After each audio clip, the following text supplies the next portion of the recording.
जिले सहित पड़ोसी राज्य और प्रदेश में बहुचर्चित मनी डबल मामले में चिटफंड के खिलाफ अब जमाकर्ता खुलकर सामने आने लगी है, जिसके तहत निवेशकों के द्वारा जिला प्रशासन को अपने अपने निवेश की जानकारी साझा की जा रही है। जिला प्रशासन से मिली जानकारी के अनुसार अब तक 10 जमाकर्ताओं ने जिला प्रशासन को अपनी निवेश संबंधी जानकारी सौंपी है, जिसके बाद पुलिस की पकड़ अब इस मामले में और भी मजबूत होती हुई दिखाई दे रही है। जिले सहित पड़ोसी राज्य और प्रदेश में बहुचर्चित राशि दोगुना करने के मामले में अब तक यह लोगों को समझ नहीं आ रहा है कि आखिर सोमेंद्र कंकरायने और उसकी टीम राशि को कैसे डबल करके दे रही थी। चूंकि नियमानुसार बैंक भी इतने कम समय में अपने खाताधारकों को राशि डबल करके नहीं दे सकते हैं, वहीं म्यूचुअल फंड, क्रिप्टो करेंसी या फिर प्रॉपर्टी में राशि के डबल होने की प्रक्रिया उतनी तेजी से नहीं होती जितनी तेजी से लांजी और किरनापुर में कथित डबल राशि का खेल खिलाने वाले सोमेंद्र कंकरायने, हेमराज आमाडारे और अजय तिड़के की टीम दे रही थी। तो क्या फिर पुलिस की थ्योरी सही है कि कथित डबल राशि देने वाले केवल और केवल आपस में राशि को घुमाकर अपना विश्वास अर्जित कर करोड़ों जमा करने के बाद फरार होने के चक्कर में थे? क्योंकि अब तक यह लोगों के लिए कयास ही है कि राशि डबल का खेल आखिर कैसा है। वास्तव में देखा जाए तो यह केवल भगवान ही जानता है या फिर सोमेंद्र कंकरायने और उसकी टीम। चूंकि वैधानिक तरीके से राशि के दोगुने का खेल को खेलना आसान नहीं है। फिलहाल जिस तेजी से यह खेल अपनी सुर्खियां बटोर रहा था, उस तेजी से ही पुलिस कार्यवाही देखने को मिली और कथित राशि दोगुना का खेल खेलने वाले खिलाड़ी आज जेल की सलाखों के पीछे हैं, जिनसे मिली 10 करोड़ रुपए की बड़ी धनराशि को प्रशासन और पुलिस ने अपनी अभिरक्षा में रखा है, ताकि यह राशि अनियमित जमा योजना प्रतिबंध अधिनियम के तहत निवेशकों को वापस कर सकें। और मामले में पुलिसिया कार्यवाही के बाद प्रशासन और पुलिस लगातार लोगों को हेल्प डेस्क की सुविधा देकर निवेशकों को राशि दोगुना मामले में निवेश की जानकारी देने की अपील कर रही है, ताकि निवेशकों को राशि लौटाई जा सके। हालांकि ये भी सत्य है कि प्रशासन निवेशकों पर वह विश्वास अब भी कायम नहीं कर सका है। आज भी निवेशकों में प्रशासन से ज्यादा सोमेंद्र एंड टीम पर विश्वास ज्यादा नजर आ रहा है। बावजूद इसके प्रशासन को पूरा भरोसा है कि शून्य से शुरू किए गए निवेशकों से निवेश की जानकारी देने की अपील में अब तक उसके पास तकरीबन 10 निवेशक निवेश की जानकारी दे चुके हैं, जिससे प्रशासन को लग रहा है कि देर ही सही लेकिन निवेशक जरूर आएंगे।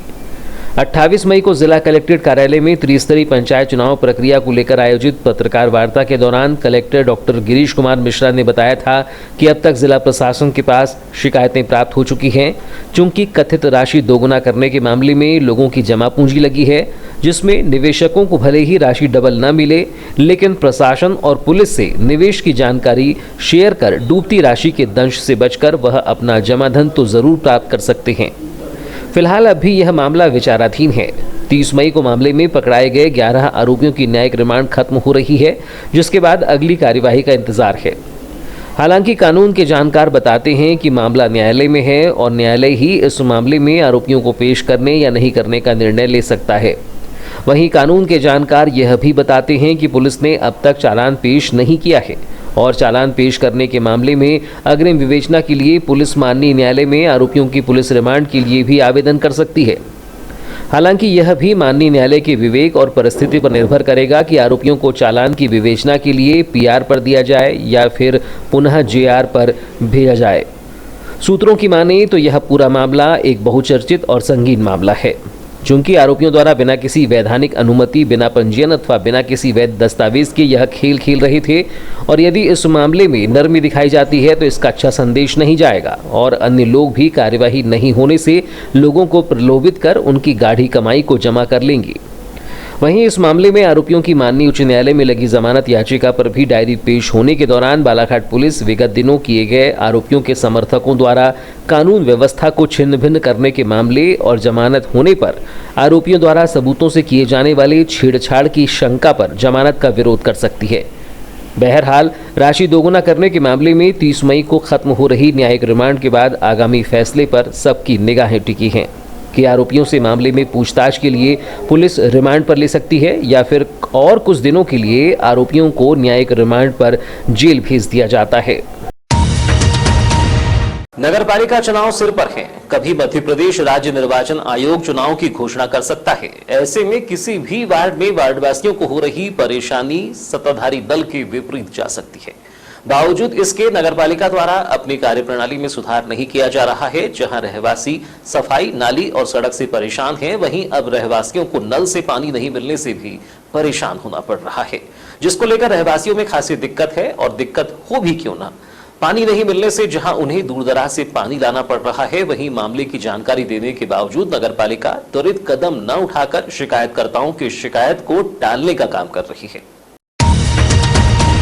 ताजा मामला क्षेत्र के रहवासी क्षेत्र वार्ड क्रमांक 1 भटीरा का है, जहां होली के बाद से नल से पेयजल की हो रही समस्या से रहवासी परेशान हैं। होली के बाद से नल की रफ्तार इतनी धीमी है कि महज 4-5 बाल्टियों के भरने के बाद नल चला जाता है, जिससे वार्डवासियों को पीने के साथ ही निस्तार के लिए पर्याप्त पानी नहीं मिल पाता है। जिसकी रहवासियों की माने तो कई बार नगरपालिका को जानकारी दिए जाने के बावजूद कोई ध्यान नहीं दिया गया, लेकिन विगत दिनों से नल नहीं आने से रहवासियों के सब्र का बांध टूट पड़ा और मीडिया को बुलाकर रहवासियों ने अपनी समस्या से अवगत कराया, ताकि मीडिया के माध्यम से नगरपालिका प्रशासक और नगरपालिका प्रबंधन तक अपनी समस्या को पहुंचा सकें। नगरपालिका की समस्या को लेकर जिम्मेदार अधिकारी की अपनी समस्या है। उनके अनुसार इंटकवेल की मोटर खराब होने और एक मोटर में तकनीकी समस्या आने के कारण दिक्कतें हो रही हैं, जबकि यह अति उपयोगी आवश्यकता है। बावजूद इसको लेकर वह गंभीर नहीं है। वार्ड क्रमांक 1 में रहवासियों को नल नहीं आने से हो रही दिक्कतों को लेकर निवासरत वयोवृद्ध रमेश सुरपाठनकर का कहना है कि विगत कई दिनों से नल में कम पानी आने की शिकायत नगरपालिका में की गई थी, लेकिन कोई ध्यान नहीं दिया गया। आज नल से पानी ही नहीं मिला है, जिससे पीने के पानी के साथ ही निस्तार के लिए पानी के लिए परेशान होना पड़ा। ये परेशानी तो अभी समझो मई से ही चल रही है, मगर आता था थोड़ा बहुत, यानी 2-4-5 डब्बे नहीं मिलते थे, मगर अभी 3 दिन से तो बिल्कुल देख लीजिए आप। कभी नगरपालिका में शिकायत की? शिकायत करो तो कोई सुनते थोड़ी ना, हाँ आ रहे भेज रहे ये बोलते हैं। तो फिर अभी कैसे अब क्या करें, अब पड़े हुए हैं उनके ही भरोसे, अब बोलते आएगा तो ले ले। तो क्या टैंकर वगैरह भी जाने का ऐसा बोले क्या नगरपालिका ने? नहीं, अभी टैंकर की तो बात ही नहीं की है। वार्डवासी दयावंती केलकर ने बताया कि होली के बाद से लगातार वार्ड में नल से कम पानी आ रहा है, जिसके चलते शिकायत देने के बाद टैंकर भिजवाया गया था, लेकिन समस्या को हल नहीं किया गया। आज तो नल ही नहीं आया है, पास के कुएं भी सूख गए हैं और घर पर मेहमान आए हैं। ऐसे में पानी की कितनी आवश्यकता है, यह केवल हम ही समझ सकते हैं। नल से पानी नहीं आने के कारण उन्हें दूर से पानी लाना पड़ा। अजी ये तो परेशान पूरा, अभी यानी होली के बाद से पूरा ही दिन परेशान है हम लोग। अभी कब से कंटिन्यू नल नहीं आ रहा है? यानी कल से तो नल ही नहीं आया है, 2-3 दिन हो गए नल नहीं आ रहा है। हम तो उधर से लाते हैं, कहाँ से नल पानी लाते हैं। पूछे थे कि क्यों नहीं आ रहा है नल करके? नहीं, कोई ने तो अब पूछे नहीं ना। हमने 1-2 बार फोन लगा है तो भैया ने 1-2 बार टैंकर भेजे, उसके बाद में कोई ने ध्यान ही नहीं दिया। बताए पानी में तो पूरा ही दिन, सारा दिन दिक्कत है, यानी 3 महीना हो गए हम परेशानी काट रहे हैं। अच्छा, अभी तो बहुत ज़्यादा दोनों तरफ का कुआं अट गया है।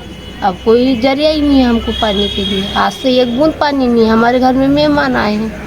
चिंतनीय बात यह है कि एक और नई जल आवर्धन योजना के तहत खुले छोड़े गए नल कनेक्शनों से रोजाना ही सैकड़ों लीटर पानी व्यर्थ बह रहा है, तो दूसरी ओर शहर में ही जनता पेयजल के लिए परेशान हो रही है। वहीं बिना काम पूरे हुए जल आवर्धन योजना का शिलान्यास भी कर दिया गया, जबकि यह तो देख लेना चाहिए था कि अभी काम पूरा हुआ है या नहीं। वार्डवासियों को पेयजल की समस्या पर नगरपालिका सीएमओ सतीश मटसेनिया का कहना है कि इंटकवेल की मोटर खराब हो जाने के कारण पेयजल सप्लाई में दिक्कत आई है, जिसे जल्द ही दुरुस्त कर लिया जाएगा। इंटकवेल की मोटर क्या है, आज एक फ्यूज़ हो गई है तो उसको बनवाया जा रहा है, तो शाम तक सप्लाई चालू हो जाएगी। और एक मोटर क्या है, परसों उसमें खराबी आ गई थी तकनीकी, तो उसको भी दुरुस्त करके है ना कल पानी की सप्लाई चालू कर दी गई थी। और रही बात जलावर्धन योजना की, तो लगभग ये 30 करोड़ का प्रोजेक्ट है।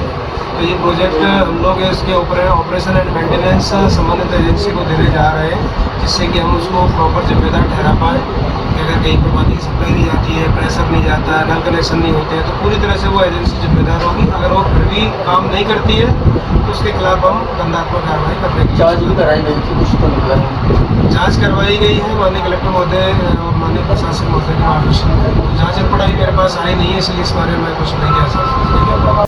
वहीं एक सवाल के जवाब में उन्होंने बताया कि पेयजल सप्लाई का काम कंपनी को दिया जाएगा, वहीं इसका मेंटेनेंस करेगी, जिसमें कोई शिकायत आएगी तो कार्यवाही की जाएगी।